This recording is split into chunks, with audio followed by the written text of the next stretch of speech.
দর্শক, ICC champion ট্রফিতে final ম্যাচে ইন্ডিয়া বনাম নিউজিল্যান্ড কোন দল জিতবে তা ম্যাচের আগেই ফলাফল ফাঁস করল জ্যোতিষী টিয়া। দর্শক, খবরের বিস্তারিত জানুন পুরো প্রতিবেদনে। রবিবার 9 মার্চ রাতে ভারত এবং নিউজিল্যান্ডের মধ্যে দুবাই আন্তর্জাতিক স্টেডিয়ামে 2025 সালের আইসিসি চ্যাম্পিয়ন্স ট্রফির ফাইনাল অনুষ্ঠিত হবে। এই মাঠেই ভারত তাদের গ্রুপ লিগের 3টি ম্যাচ এবং সেমিফাইনাল ম্যাচ খেলেছে।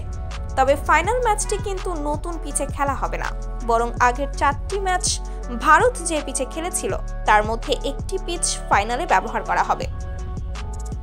চ্যাম্পিয়ন্স ট্রফির ফাইনালের উইকেটটি এমন হবে না যা আগে হয়েছে, আর সেজন্যই জ্যোতিষী টিয়ার সামনে ভবিষ্যৎবাণী করতে দুই দল ইন্ডিয়া এবং নিউজিল্যান্ডের পতাকা রাখা হলে এই জ্যোতিষী টিয়া নিউজিল্যান্ডের পতাকাটি উঠায়।